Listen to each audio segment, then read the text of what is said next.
entonces a comenzar a grabar. Entonces, estamos dando continuación a lo que veníamos trabajando en la clasecita de las 10. Ya terminamos lo que fue la variable aleatoria, pues que terminamos de hacer los ejercicios y ya entendimos una cantidad de situaciones, digamos entre comillas, pues porque ya sería que ustedes comiencen a hacer el tallercito que tenemos proyectado hacer y que consulten, o sea, que vayan mirando en los textos de estadística, en el texto guía, en YouTube, todo lo demás, cómo se trabaja la variable aleatoria. Miren que la parte que tenemos que tener más clara es el concepto de qué es una variable aleatoria, cómo se construye esa variable aleatoria y qué es lo que nosotros queremos encontrar con ella. Entonces, primero entendemos que la variable aleatoria es una variable cuyo resultado es un número, ¿sí? O sea, un resultado es numérico. Entonces, en ese orden de ideas, yo podría medir un resultado cualitativo. Entonces, voy a dar unos ejemplos que ya también dicté en la clase anterior, que me parece pues que fue fácil de comprender. Miren, si nosotros en este momento quisiéramos conocer número de estudiantes que están aburridos en la cuarentena, en este momento a ver cuántos tenemos conectados, hay 12 estudiantes. Entonces mi experimento sería preguntarles a cada uno de ustedes, ya somos 13 estudiantes y yo les preguntaría a cada uno de ustedes, ¿está usted aburrido en la cuarentena? ¿Sí o no? ¿Verdad? Eso es lo que ustedes me van a contestar. O sea, que le pregunto al primero, le pregunto al segundo, le pregunto al tercero, si está aburrido o no. O sea, lo que voy a registrar es un sí o un no. ¿Listo? Pero ¿qué va a suceder? Que a mí no me interesa si cada uno de ustedes está aburrido, sino cuántos están aburridos. Sí. Entonces, ¿qué es mi variable aleatoria? Eh, ay, también, sí, esto aquí es espectacular, por eso yo no estoy aburrida en la cuarentena. Ese es el gallinero, ahí donde está Martín. Entonces, me gusta verme en diferentes partes porque hoy, por ejemplo, está el día muy brillante, muy bonito, entonces aquí le da uno calorcito, porque me quedo por ahí en el tablero oscuro, me da mucho frío. Bueno, era un paréntesis porque me dijeron que qué bonita aquí la casita, cuando quieran vienen con mucho gusto, esta es mi casita. Muy bien, entonces estábamos diciendo que a mí ya no me interesa saber si usted está aburrido o no, sino cuántos están aburridos. O sea, mi variable aleatoria es número de estudiantes aburridos en la cuarentena. ¿Por qué es una variable aleatoria? Pues miren, yo sé que pueden ser sí o no, o sea, usted está aburrido o no está aburrido, pero ¿qué es lo aleatorio? Que yo no sé cuántos van a estar aburridos hasta tanto que yo no haga la medición. Entonces puede pasar que X sea igual a 0. ¿Qué significa X igual a 0? Que todos están contentos en cuarentena. ¿Qué significa X igual a 1? Que hay uno aburrido en cuarentena. Por consiguiente, los otros, ¿ya cuántos hay? Ya hay 16, los otros 15 están contentos, ¿sí? Entonces miren que es importante cuando yo estoy haciendo definiciones de variables aleatorias, saber que ya lo que me interesa es cuántos hay, así cuando yo mida y registre, solamente esté mirando si usted está bien o mal, si usted es hombre o mujer, por ejemplo, el número, lo que les decía, número de gallinas por gallinero, entonces ya nosotros no vamos a ir a contar cuántas hay. Entonces, ese es el resultado de la variable aleatoria. Pero, ¿qué sucede además? Sucede además que cuando nosotros estamos en la práctica, muchos de los experimentos que nosotros hacemos son de ese tipo. O sea, por eso les puse el ejemplo en variable aleatoria este último, donde nosotros tenemos solo dos resultados. Es sí o es no, está bien o está mal, está vivo o está muerto, está enfermo o está sano, está aburrido o está contento, etcétera. O sea que estamos hablando de que muchas de las mediciones que nosotros hacemos cumplen con esa característica. O sea que estamos diciendo que dan dos resultados excluyentes. Es como les decía yo a ustedes, nosotros no podemos estar medio vivos o medio muertos. Estamos vivos o estamos muertos. No podemos estar medio aliviados o medio enfermos. Estamos enfermos o estamos aliviados. Lo que pasa es que cuando uno está midiendo le puede dar algún nivel de ¿cómo se llama esto? Algún nivel como de mejorar la medición si la enfermedad es severa, es leve, etcétera. Pero en este caso, nosotros solamente vamos a decir, ¿la persona tiene interés en la estadística, sí o no? Eso no es que más o menos, no, está interesado o no está interesado. Esos son los experimentos que muchas veces nosotros vamos a medir. Entonces, ¿qué hacíamos en variable aleatoria? Calculábamos la tablita de frecuencias, sacábamos las frecuencias relativas y demás, y nosotros podíamos calcular probabilidades. En este caso, la probabilidad de que 3 o más estudiantes estén aburridos, la probabilidad de que 5 o menos estén aburridos, la probabilidad de que más de 4 estén aburridos. Sí, ese es el experimento. Pero entonces, cuando mi experimento cumple con esas características, es decir, solamente voy a tener 2 resultados al momento de hacer la medición, yo puedo decir que voy a coger ciertas variables o ciertas distribuciones que ya tienen una función y voy a tomar prestada esa ecuacióncita y voy a calcular mis probabilidades. Es decir, que no tengo que hacer toda la medición, no tengo que construir su función de probabilidad, nada, simplemente tomo prestada su funcióncita y calculo las probabilidades que yo necesito. Ese es el caso de la distribución binomial, que es la que vamos a ver en este momento. Entonces, voy a compartir con ustedes esa presentación de la distribución binomial. Vamos a devolvernos hasta el principillo para que trabajemos lo que es esta distribución binomial. Entonces, vamos a quitar el video, pues obviamente porque necesitamos ver son las diapositivas. Acuérdense que esta clase de hoy, la clase de hoy, lo que vamos a hacer nosotros es simplemente determinar la parte teórica de la distribución binomial. El próximo martes, pues yo ya les voy a enviar la tabla, vemos la función y hacemos ejercicios prácticos para que pues ya te da mucho más fácil la rezandería, como llamo yo. Esta es entender toda la parte conceptual. Entonces, ¿qué es una distribución de probabilidad binomial? Ya, si a mí me preguntan una función de distribución de probabilidad binomial, simplemente es una función que me ayuda a calcular probabilidades de ocurrencia de una variable aleatoria discreta.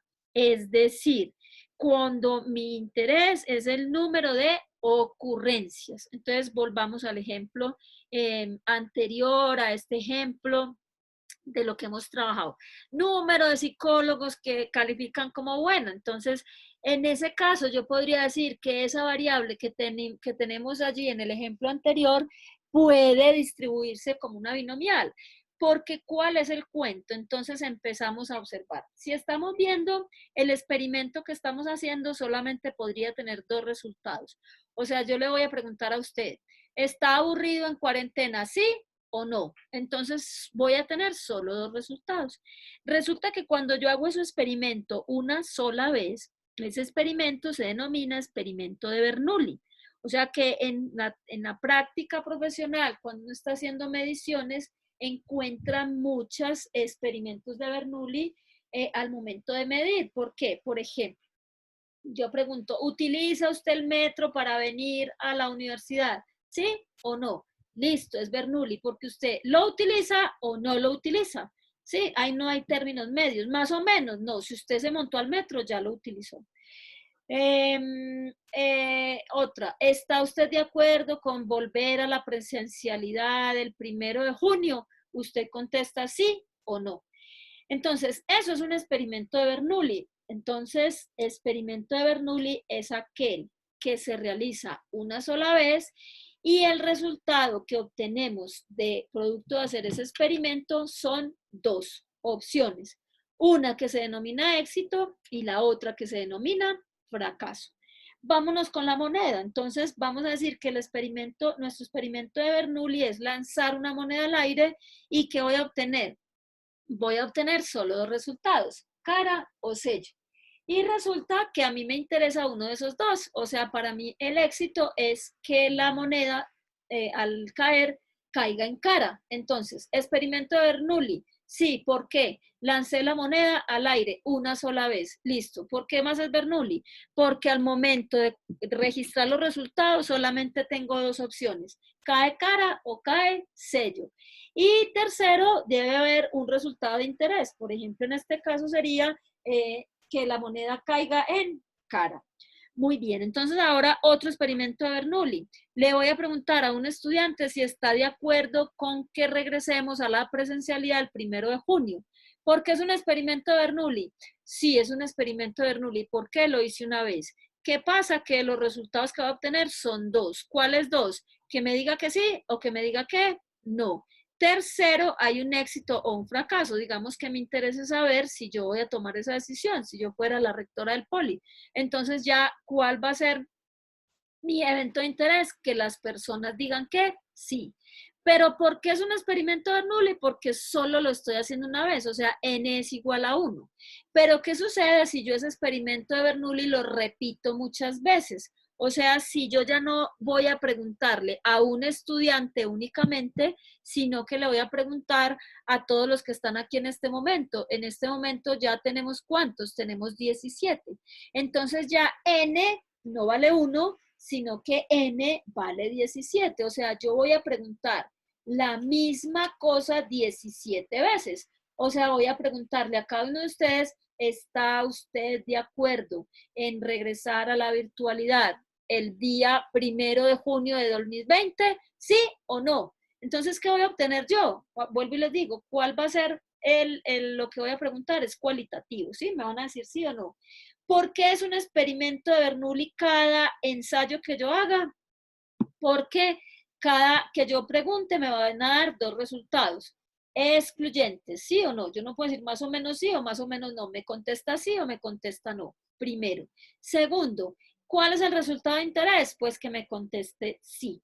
Pero cuando yo hago eso n veces, ya mi experimento de Bernoulli se convierte en un experimento binomial, porque entonces ya me va a interesar que el número de estudiantes que dicen sí en ensayos, o sea, en esas 17 mediciones. Si está claro o necesitan de pronto un poquito más de explicación. O sea, ¿qué es un experimento binomial? Si ustedes les preguntan, un experimento binomial es la repetición de un experimento de Bernoulli n veces. Entonces, aquí viene ya la rezandería, como les digo yo a ustedes.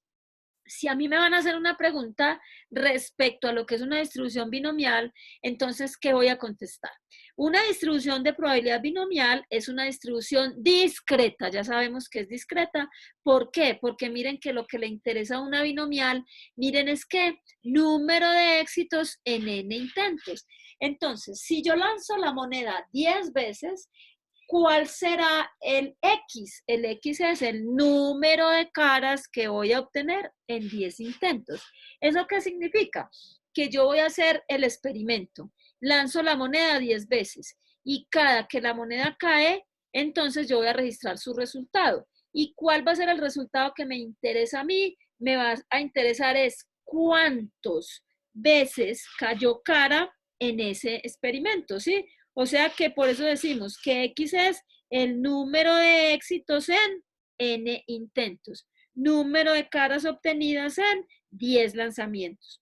Cuando nosotros hablamos aquí de, por ejemplo, si ustedes están de acuerdo en regresar a la virtualidad el 1 de junio, ¿qué será X? Entonces X será el número de estudiantes que están de acuerdo en 17 mediciones. O sea, estos intentos también se llaman ensayos, también se llaman medición. Entonces miren que acá estamos diciendo, X representa el número de éxitos en n intentos. Esa es mi variable aleatoria, así como colocábamos ahora en los psicólogos. X es igual a número de psicólogos que califican bien. Esa es mi variable aleatoria. Pero entonces, ¿qué va a pasar con el espacio muestral? Entonces, X puede asumir qué valores. Entonces, recuerden, X puede asumir valores desde 0, o sea, estamos hablando que puede empezar en 0, 1, 2, 3. ¿Qué es 0? Pues 0 quiere decir que ningún estudiante está de acuerdo en regresar a la presencialidad el 1 de junio. ¿Qué es 0? 0 es que en los 10 intentos en los 10 lanzamientos de la moneda, ninguno tuvo cara. ¿Qué es 0? Que ningún psicólogo calificó como buena la prueba. Pero miren que como lo hacíamos ahora, si X es igual a 0 y es cara, entonces, ¿qué quiere decir? Que en los 10 intentos o en los 10 lanzamientos yo obtuve siempre sello. Si X es igual a 0, quiere decir que ningún estudiante está de acuerdo en regresar el 1 de junio a la presencialidad. Es decir, los 17 estudiantes no están de acuerdo. Si X es igual a 0, quiere decir que los 20 psicólogos no calificaron bien la prueba, porque eso es un experimento binomial, donde nosotros solo podemos tener dos resultados. ¿Qué significa X igual a 3 en el lanzamiento de la moneda? X igual a 3 en el lanzamiento de la moneda significa que yo tuve 3 resultados cara. O sea, saqué cara en 3 intentos. Significa que tuve 7 sellos, o sea, saqué 3 veces cara y 7 veces sello.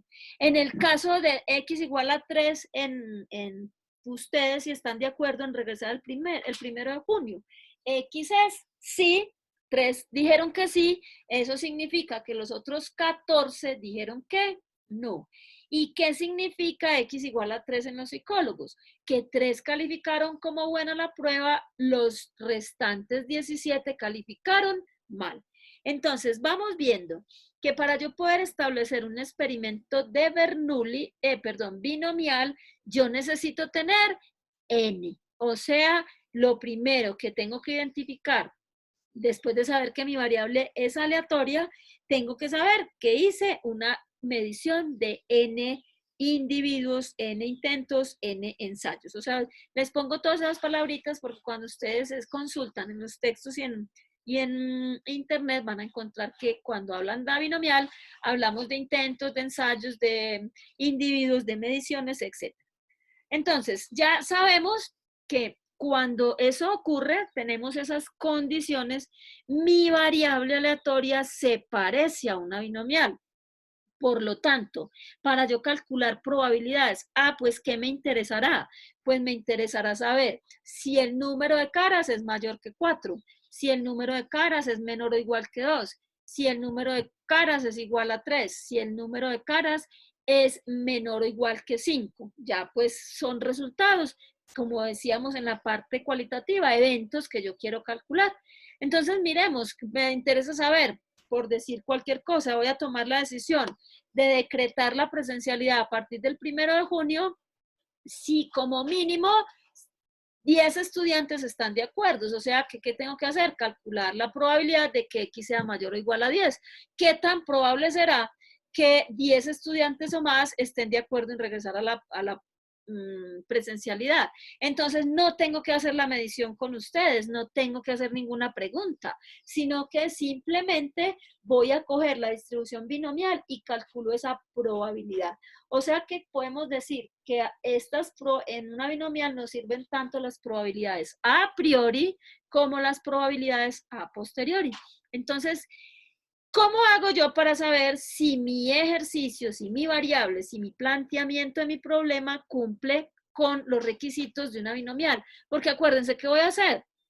Voy a coger su función, voy a coger su ecuación y voy a calcular mis probabilidades, la voy a tomar prestadita. Entonces, para poder hacer eso y no tener yo que medir, calcular y todo lo demás, pues entonces voy a comprobar 4 cositas. Si mi experimento cumple con estas 4 cositas, entonces yo puedo decir, bueno, las probabilidades que yo tengo que calcular o que necesito calcular para tomar una decisión, esas propias probabilidades las voy a tomar desde la ecuación de una binomial, que tranquilos, no la vamos a ver hoy, la vamos a ver el próximo martes. Entonces, ¿qué pregunto? Primero, si el experimento es binomial, lo primero que tengo que hacer es contar con un número de ensayos, o sea, debemos de hacer n veces esas mediciones. Segundo, en cada medición yo voy a tener 2 resultados. ¿Cuáles son esos 2 resultados? Uno que se denomina éxito y otro que se denomina fracaso. Entonces, volvamos a los ejemplos y ya voy a poner otro pues para hacer como más, más variedad. Digamos que nosotros somos productores de algún artículo para la venta. Entonces resulta que yo produzco diariamente, bueno, yo que soy mielera, apicultora, produzco, yo no, las abejitas producen 10 frascos de miel diarios, ¿cierto? Entonces yo quisiera saber si esos frascos, esa miel, perdón, es defectuosa o no. Entonces, ¿qué tengo que hacer? Voy a tener 2 posibles resultados. tengo n igual a 10, ya tenemos el primer, nos cumple lo primero, tengo 10 frascos de miel. Luego, ¿qué voy a hacer? En cada ensayito yo voy a medir si el frasquito o la miel está defectuosa, sí o no. Entonces, para mí, ¿qué sería el éxito? Si yo lo que quiero modelar o determinar es algo relacionado con las defectuosos, los artículos defectuosos. El éxito de mi experimento será encontrar artículos defectuosos. Entonces, miren ustedes, ya voy cumpliendo con 2, ¿sí? Tengo 10 artículos y en cada artículo, cada tarrito de miel, ¿qué voy a mirar yo? Si esa frasquito o ese artículo está bueno o está malo. ¿Y qué me interesa a mí? Que esté malo. Eso es lo que yo necesito porque voy a modelar los defectos. Entonces aquí viene otra cosa. Miren también en los que hemos hablado, en el número de caras, estamos hablando de 10 ensayos, en cada uno tengo resultados cara o sello y el éxito del experimento es cara. Tengo otros, o sea, probablemente yo quiero medir el número de pacientes infectados en una muestra de 20 personas con el coronavirus. Entonces, ¿qué es N? N es igual a 20. ¿Cuáles los resultados? ¿Está infectado o no está infectado? ¿Sí? ¿Y qué me va a interesar a mí en este caso? Pues que esté infectado. El éxito es que esté infectado. O depende, si yo quiero modelar el número de personas sanas, pues ya mi éxito es que esté sano. Todo depende del contexto del problema. Por eso les decía ahorita, en la prueba de los psicólogos, si yo estoy desarrollando una prueba para medir cualquier comportamiento humano, digamos como el que me gusta a mí, que es la ansiedad, estoy desarrollando una prueba para medir la ansiedad de las personas y voy a someter a prueba esa batería o ese test. ¿Qué voy a hacer? Lo voy a evaluar con 20 psicólogos. ¿Qué me interesa a mí? Pues me interesará los que califiquen bien, porque entonces yo voy a tomar la decisión, yo voy a decir, bueno, como a no todo el mundo le gusta, si 8 psicólogos o más me califican buena la prueba, pues yo la publico. Sí, si no, pues voy a revisar cuáles son las sugerencias que me están dando y hago los cambios y vuelvo a someter la prueba y vuelvo y digo lo mismo, si 8 o más, puede que otro diga 8 más, tan mediocre esta vieja, no. Si 15 psicólogos o más la califican como buena, entonces ahí sí entonces ya digo yo, ¿qué tan probable será que al yo someter a juicio mi batería, mi prueba, mi test, 15 psicólogos o más me la califiquen como buena? Ah, entonces esto es un experimento binomial que tiene que tengo 20 psicólogos, me interesan 2 resultados, bueno o malo. Pero ahora viene este pedacito, que por eso es que yo insisto tanto en que entendamos los conceptos antes de, porque todos los vamos utilizando. Miren, la probabilidad de éxito. Ya sabemos que en todos los ejemplos que hemos hablado, ¿quién es el éxito? Obtener una cara, que sí esté aburrido en la cuarentena, que no esté, que sí esté de acuerdo en regresar a la virtualidad, que me califiquen como buena, que el tarro de miel tenga defectos. Ahí ya sabemos que ese es el éxito. Entonces, para yo poder continuar pidiéndole prestada a la binomial su función de probabilidad para calcular las probabilidades que a mí me interesan, si yo voy a hacer eso, entonces necesito encontrar una probabilidad de éxito. ¿Qué es una probabilidad de éxito? Se denomina P. O sea que empezamos mirando, si yo voy a evaluar una binomial, necesito una N, que es un número de ensayos. Luego, 2 resultados, éxito y fracaso. Tengo que identificar claramente cuál es el éxito y cuál es el fracaso. Porque lo que sigue es calcular la P, o sea, la probabilidad de tener éxito. ¿De dónde sacamos eso? Tenemos 2 opciones. Miren, dada la naturaleza del experimento binomial, que cada ensayo es un experimento de Bernoulli, yo puedo decir, ¿cuál es la probabilidad de obtener una cara al lanzar una moneda? ¿Quién me dice? A ver si están ahí todavía, si están respirando. ¿Quién me dice cuál es la probabilidad de obtener cara al lanzar una moneda? De a uno. O todos dejan la clase grabando y se van a dormir. Voy a mirar una vez, una solita vez, ¿cierto? ¿Cuál es la probabilidad? Es un Bernoulli de obtener cara al lanzar una moneda. De a uno. No me griten. Profe, yo creo que .5. Exacto. Es 0.5, sí, porque no uno, ¿cierto? Si yo lanzo una moneda una vez, ¿cuál es la probabilidad de que salga cara? Entonces, aplicamos el concepto de probabilidad. Casos favorables sobre casos posibles. Tengo una cara de dos resultados, ¿sí o no? Entonces me da 0.5. Entonces, esa probabilidad, ¿cómo se denomina? Se denomina probabilidad a priori. Es decir, si yo no tengo en un experimento binomial la probabilidad de éxito la desconozco porque no he hecho el experimento, yo puedo tomar la probabilidad a priori que es 0.5. Vuelvo y les digo, no es que uno esté macheteando, sino que es de donde proviene esta binomial, o sea, sale de un experimento de Bernoulli. Por lo tanto, esa P la podemos tomar como 0.5. Miren que como se está planteado un experimento binomial, siempre voy a tener dos resultados. Entonces, si yo voy a medir la probabilidad de que uno de ustedes esté de acuerdo con regresar a la presencialidad, ¿cuál es la probabilidad de que ustedes me digan que sí? 0.5, solamente tengo dos opciones. O me dice sí o me dice no. En una sola, ¿sí o no? O sea, esa es una probabilidad a priori. Entonces, esta probabilidad puede estar dada por eso, pero miren que otra cosa puede pasar. Si yo tengo un registro de mis tarritos de miel y yo sé que de cada 10 tarritos uno tiene algún defecto, llámese defecto que se le cayó una abejita, que tiene polen, etcétera, entonces, ¿cuál es la probabilidad de encontrar un tarrito defectuoso? Ya no es 0.5, sino que es 1 de 10 es 0.01. ¿Sí ven? Entonces, esta P yo la puedo encontrar desde la probabilidad a priori, o sea, no tengo información, o desde la probabilidad a posteriori. Ya alguien hizo un ejemplo o tiene una información histórica. Miren, ¿cuál es la probabilidad de que ustedes estén aburridos en la cuarentena? Pues uno debe encontrar por ahí algún estudio donde haya dicho que la gente ya está suicidando, que la gente ya está volando, que un montón de cosas y que probablemente el 80% de las personas están aburridas en la cuarentena. Entonces, ¿cuál es la probabilidad de éxito en este caso? Ya no puedo decir que es 0.5. ¿Por qué? Porque ya hay un dato por ahí que alguien midió donde nos están diciendo que la probabilidad de que ustedes estén aburridos en la cuarentena es 0.8.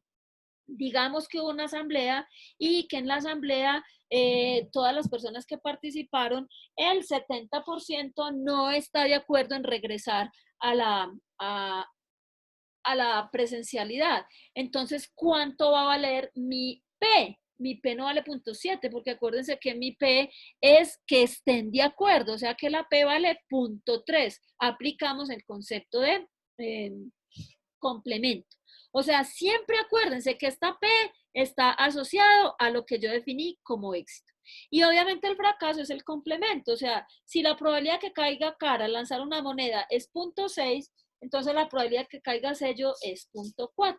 Si la probabilidad de que esté aburrido es 0.8, pues la probabilidad de que no esté aburrido es 0.2. Entonces, miren que siempre tengo que tener en cuenta esos resultados al momento de hacer un experimento de binomial.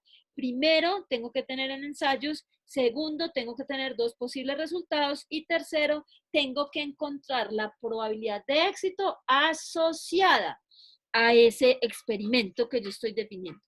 Por último, ¿qué tengo que decir? Que los intentos o ensayos son independientes. Es decir, el resultado de un ensayo no afecta el resultado de otro ensayo. Por decir algo, yo lanzo la moneda y sale cara en el primer intento, pues la probabilidad de que salga cara en el segundo intento no está afectado por eso, ese intento anterior. La probabilidad de que de que un tarro de miel tenga un defecto no afecta al otro tarro de miel, o sea, siempre voy a tener lo mismo. Esos ensayos son independientes, es decir, que la ocurrencia de uno no afecta al otro. Entonces vamos a mirar acá un ejemplo. Entonces, este ejemplo dice, sea el experimento de evaluar la ansiedad, si ven que es lo que más me gusta a mí, la ansiedad de 5 pacientes. Y a cada uno le vamos a medir si tiene o no ansiedad. Supongamos que nos interesa contar la cantidad de pacientes con ansiedad entre esos 5 pacientes. Entonces, pregunta, ¿el experimento tiene las propiedades de un experimento binomial? Y entonces, ¿cuál es esa variable? Entonces, comenzamos. Para que un experimento sea binomial, debo cumplir con 4 características. ¿Cuál es la primera? Que haya n ensayos. ¿Cuál es la segunda? Que en cada ensayo solamente tenga 2 resultados. Uno se denomina éxito y otro se denomina fracaso. ¿Cuál es la tercera? La tercera es que nosotros tengamos una probabilidad de éxito denominada P. Y la cuarta es que esos ensayos sean independientes. Vamos a suponer que estos pacientes no se conocen porque un psicólogo me dijo que eso no funcionaba. Entonces vamos a decir que los pacientes no se conocen. Entonces, primer punto, ¿tenemos N ensayos? Sí. Tenemos 5 pacientes, o sea, hicimos la medición de 5 pacientes. Segundo, ¿hay 2 resultados en cada medición? ¿Sí o no? Sí hay 2 resultados. Tenemos, primer resultado es obtener, el primer resultado es que sí tenga ansiedad y el segundo resultado es que no tenga ansiedad. O sea, ya vamos cumpliendo con 2 de las características o de las condiciones para yo, acuérdense que estoy haciendo esto para poder calcular probabilidades, sin nosotros tener que hacer toda la medición, sino que tomamos prestadita la función de probabilidad binomial. Entonces, ya cumplimos con 2 para que nos den permiso de usar esa función.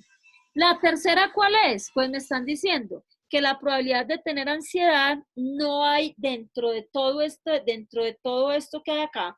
No nos están diciendo si alguien ya hizo una medición y dice que la probabilidad de que una persona tenga ansiedad es 0.2, 0.3, 0.5. No lo hay. O sea, nos toca utilizar la probabilidad a priori porque no tenemos información sobre la probabilidad a posteriori.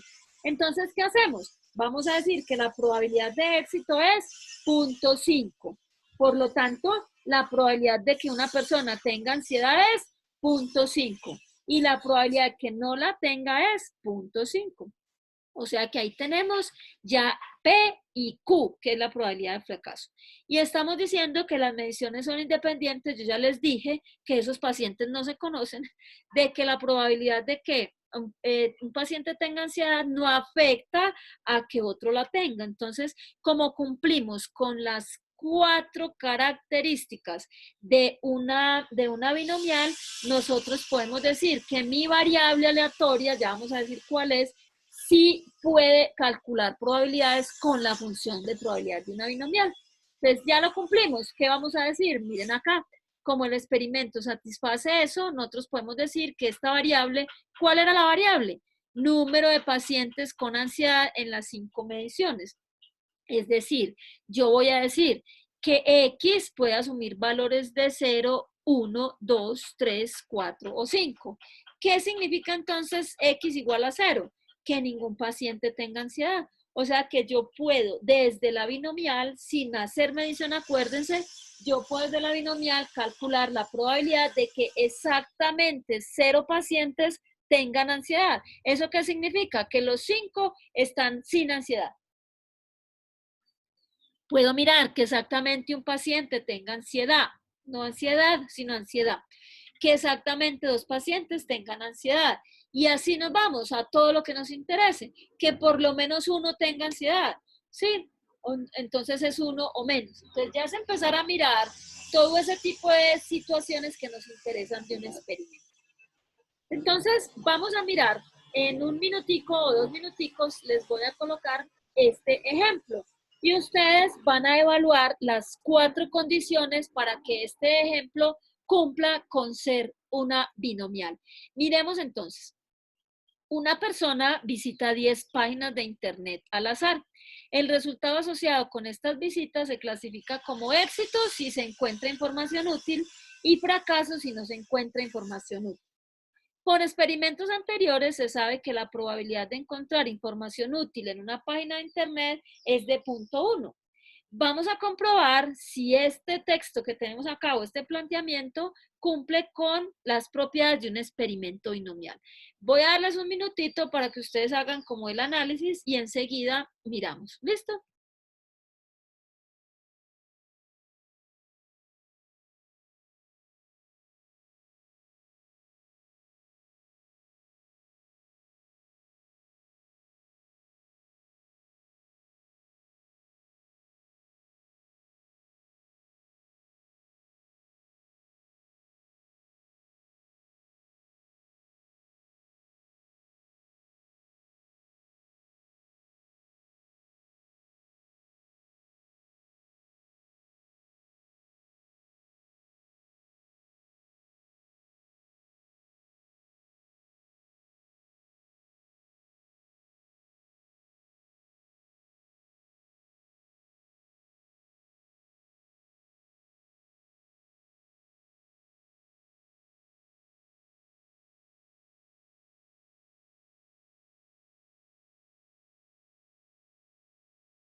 Muy bien, entonces miremos. ¿Se cumplirá que esto sea un experimento binomial? Entonces empezamos a mirar. ¿Qué tenemos que comprobar? Primero que tengamos n ensayos. Entonces aquí vemos que tenemos 10 páginas de internet. Listo, o sea, vamos a evaluar 10 páginas de internet. O sea, esa es nuestra muestra. N igual a 10. Segundo, en cada ensayo voy a tener dos resultados, uno que se denomina éxito y otro que se denomina fracaso. ¿Cuál es el éxito en este experimento? Entonces, encontrar información útil. ¿Cuál es el fracaso? No encontrar información útil. ¿Listo? Entonces ya tenemos el primer condición, hay un N. La segunda condición, en cada N tengo dos posibles resultados, uno que se denomina éxito y otro que se denomina fracaso. Éxito, encontrar información útil. Fracaso, no encontrar información útil. Ahora, tenemos que encontrar la probabilidad de éxito, o sea, la probabilidad de encontrar información útil en una página de internet. Entonces ya tenemos acá la probabilidad posterior y porque nos están diciendo que la P vale 0.1, o sea que P vale 0.1, Q vale 0.10 y es independiente encontrar información útil en una página de otra. Por lo tanto, este experimento cumple con las condiciones de una binomial. Miren que acá está todo. Acuérdense que ya les voy a montar esto en el poli virtual y esta clase en YouTube. Entonces ya comprobamos que este experimento que estamos haciendo cumple con las condiciones de una binomial. Por lo tanto, X es número de informaciones útiles obtenidas al visitar 10 páginas y los valores que puede tomar es de 0 a 10. Es decir, que si a mí me interesa conocer la probabilidad de encontrar información útil en más de 3 páginas, puedo utilizar la función binomial. Entonces ya el martes vamos a mirar un poquito más la binomial y hacemos ejercicios y demás. Entonces espero que tengan un feliz fin de semana y nos estamos hablando. Muchas gracias por asistir. Profe, muchas gracias. Bueno, Hasta el chao. martes. Muy bien. Nos vemos el martes. Chao. Chao. Con gusto. Chao.